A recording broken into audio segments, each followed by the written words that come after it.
Former Attorney General in Antigua calls for people on both sides of the political fence to support a move to the CCJ. And in sport, Jamaica Talawas recorded a third straight win in the CPL with a victory over the St. Kitts and Nevis Patriots. I'm Ricardo Roberts, and this is Caribbean in 10 for Thursday, August 16th. I'll be back with the details after the break. This hurricane tip comes to you compliments the Caribbean Disaster Emergency Management Agency and the Caribbean Media Corporation. Be prepared. Before the hurricane, protect your windows. Permanent shutters are the best protection. A low-cost approach is to put up plywood panels. It's a long-held view that soca music is seasonal and restricted to tropical environments. However, the genre has made its debut in the presumably modest Middle East. So much so that Trinidad artist Nyla Blackman was featured on The Stream, a live online program of the Al Jazeera English U.S. Broadcast Center. My grandfather is the late great Ras Shorty, also known as Lord Shorty.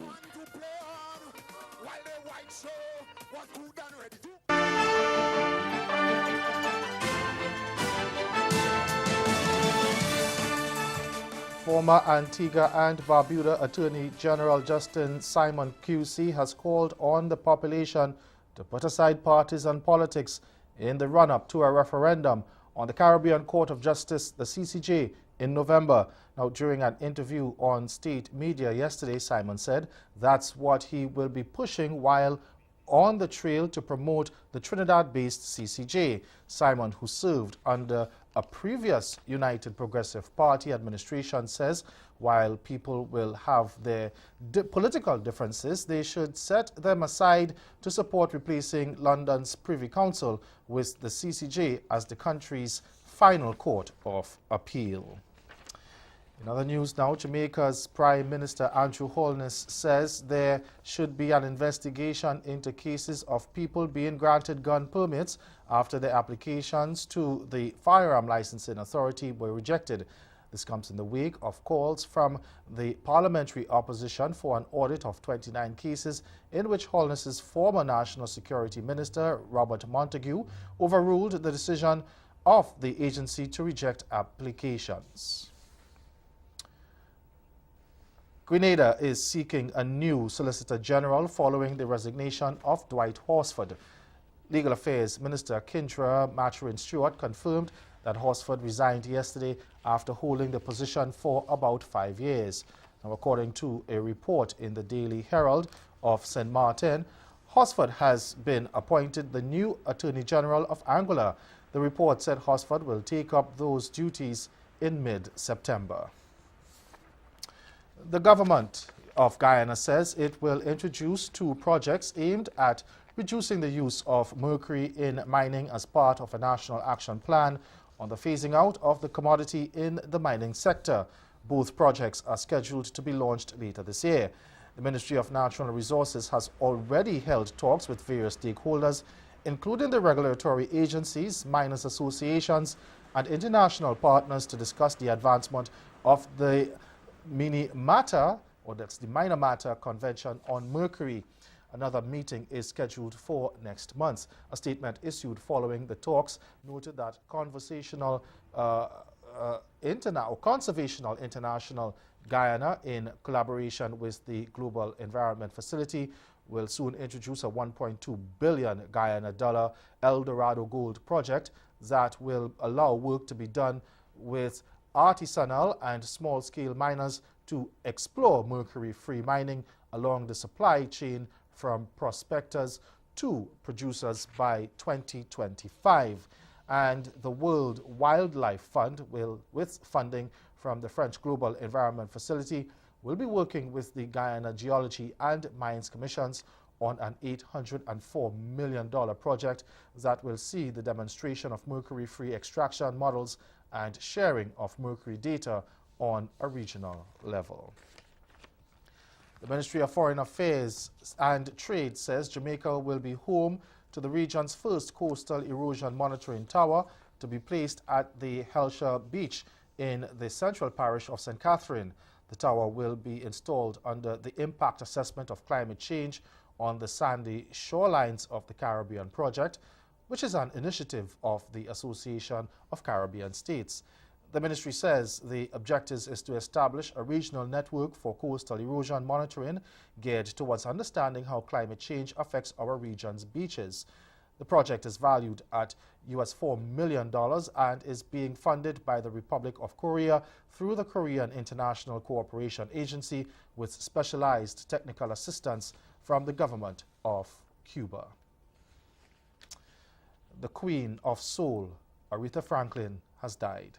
Franklin died at 9:50 this morning at her home in Detroit, surrounded by family and friends, according to a statement on behalf of Franklin's family from her longtime publicist, Gwendolyn Quinn. Now, according to Quinn, the cause of her death was advanced pancreatic cancer.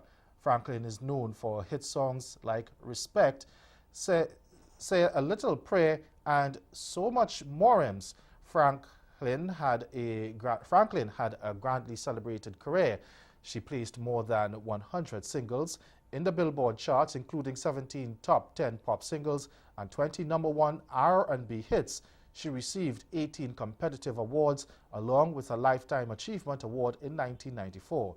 She was the first woman inducted into the Rock and Roll Hall of Fame in 1987, its second year. Stay with us, your Midday Sport is next.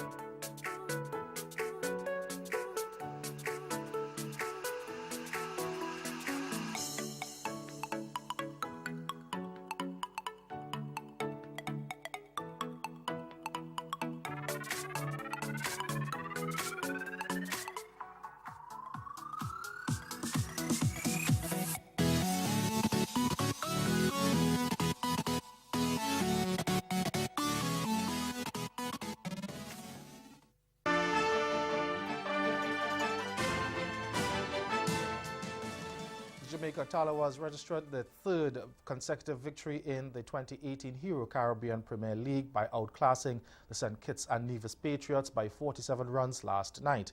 Led by an unbeaten half-century from Ross Taylor, the Talawas posted a competitive 178 for 4 in their 20 overs and then used a stifling bowling performance to limit the Patriots to just 131 for 9. The Talawas were given a scorching start by opener Skinner Lewis, who scored 1 run shy of a half-century, and Glenn Phillips, who made 41.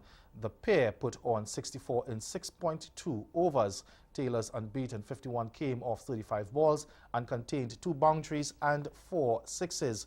With an out-of-sorts Chris Gale still opting to open the batting, the Patriots never opposed a threat in their runs chase. In the first 2 overs bowled by O'Shane Thomas and Krishma Santoki, Gale scored just 1 run from 12 balls he faced, and the Patriots fell in trouble at 61 for 6. And while the lower order provided some resistance, it was never going to be enough to prevent the Patriots from registering their second loss of the competition. That's Caribbean in 10. Join us again at 6:30 for Caribbean Newsline. Good afternoon.